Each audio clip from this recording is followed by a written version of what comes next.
Ние кога сме кај депониите, јас го имам во програмата, но и пред граѓаните го презентирам мојот концепт, а тоа е долгорочен процес на решавање на овие проблеми. Односно, не адхок решенија кои што од денес до утре може би постигнале ефект, но ќе биде прашање на време кога повторно ќе се претвори таа локација во дива депонија, туку решение на долг рок кој што трајно ќе ја заштити таа позиција.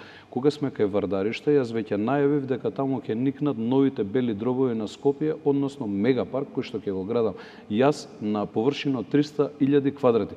Тоа не значи утре да почнеме да садиме трева на Вардариште. Тоа подразбира процес на деконтаминација на целиот тој простор, темелно чистење, одгасување. Забелешки има на овој ваш проект дека може тука да се гради, бидејќи потребна е децениска деконтаминација на простор. Видете, потребно е да имате волја за одредени процеси конечно да ги решите. Да се одредени и да се отпочнат. Пред се потребно е волја да имаме.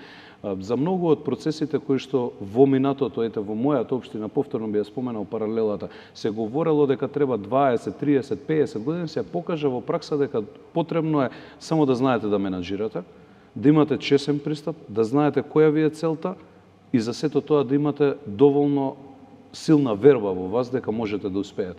Истото ќе биде и со Вардариште. Јас нема да кажувам приказни по телевизија и нема за 4 години од сега да излезам и да кажам да, Вардариште е сложена работа, ја ќе ми треба 10-15 години. Не. Повлегувањето во град Скопје, паралелно на процесот на чистење на градот, во првите 72 часа детектирани се и депониите од типот на Вардариште, кои што ќе започнеме да ги деконтаминираме, односно да го попречиме процесот кој што ни се случува со децении, а ги труе најмногу жителите кои сме кај Вардариште, од Газибаба и жителите од аеродром, особено во Ново Лисич. И луѓето се сосема во право. Јас го разбирам апсолутно нивниот гнев, револт и нервоза, затоа што не веруваат во систем кој што 30 години ги лаже. Јас ќе создадам систем, Љубиш. Во кој што тие бараат, жителите бараат и решение на Вардариште пред изборите.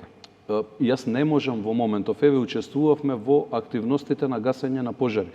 Јас, без разлика што сум градоначалник на една општина, јас сум и председател на ЗЕЛС. Кога имало поплава, имаше во Студеничани, јас бев првиот, еве господинот Тазем, можете актуелниот градоначалник да го контактирате, да го прашате, првиот кој што влезе да помогне со своја механизација, со општествено одговорни компании кои што се приклучија, наши вработени, мораме да си помагаме и да се држиме едни со други.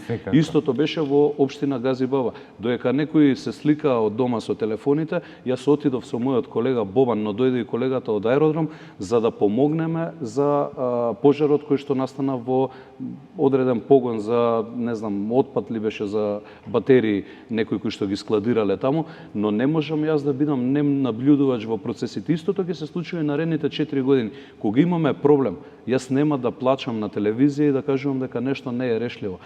Се што не е од Бога, тоа не може да се реши. Останатото, каде што има човечко влијание и можност да се поправат работите, можеме да го постигнеме, само доволно е волја да имаме сила.